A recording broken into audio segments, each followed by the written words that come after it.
हिंदू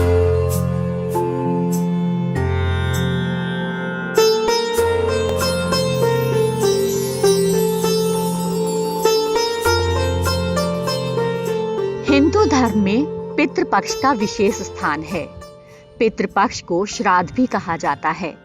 श्राद्ध के दिनों में अपने पितरों के लिए पिंडदान, तर्पण और श्राद्ध कर्म किए जाते हैं ताकि उनकी आत्मा को तृप्त किया जा सके। कहते हैं कि इन दिनों में पितृ धरती पर आते हैं और उनका श्राद्ध विधि पूर्वक ना किया जाए तो उनकी आत्मा अतृप्त रह जाती है। इस साल 20 सितंबर से पितृपक्ष की शुरुआत हो रही है और 6 अक्टूबर अश्विन अमावस्या को श्राद्ध समापन होगा। श्राद्ध करने से व्यक्ति को पितृ दोष नहीं लगता है। इतना ही नहीं, घर परिवार की उन्नति भी होती है। कहा जाता है कि श्राद्ध के समय पूर्वजों को तेल अर्पित कर उसका दीप दान शनि व काल सर्प आदि को नष्ट करने में मदद करता है।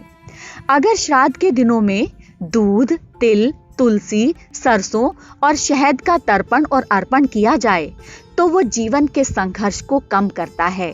अब क्योंकि ये शोक का समय होता है, इसीलिए बाल व नाखून आदि काटने से मना किया जाता है।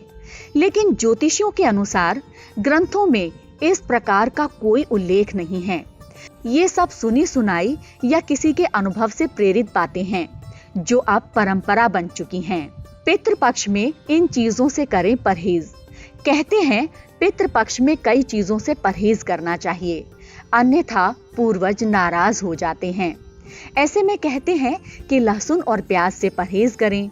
ये चीजें तामसिक भोजन में शुमार होती हैं। इसीलिए पितृपक्ष के दौरान प्याज और लहसुन से परहेज करें। इसके साथ ही मांस, मछली और शराब का सेवन बिल्कुल ना करें। कहते हैं कि पितृपक्ष के दौरान बासी खाना नहीं खाना चाहिए। खाने में मसूर की दाल को शामिल ना करें। ये भी कहा जाता है कि श्राद्ध में कच्चा खाना जैसे दाल, रोटी, चावल आदि नहीं खिलाया जाता। ऐसे में दही के भल्ले और कचौड़ी आदि बनाने के लिए उड़द और मूंग की दाल का प्रयोग तो कर सकते हैं, लेकिन मसूर की दाल श्राद्ध के दौरान किसी भी रूप में प्रयोग में ना लाएं। पितृपक्ष के दौरान ब्रह्मचर्य व्रत का पालन करना चाहिए। पति और पत्नी को थोड़ा संयम रखना चाहिए। कहा जाता है कि पूर्वज श्राद्ध के दिनों में हमारे घर में ही रहते हैं। ऐसे में संयम बरतना बेहद जरूरी है। घर में शांति बनाए रखें, लड़ाई झगड़े से दूर रहें।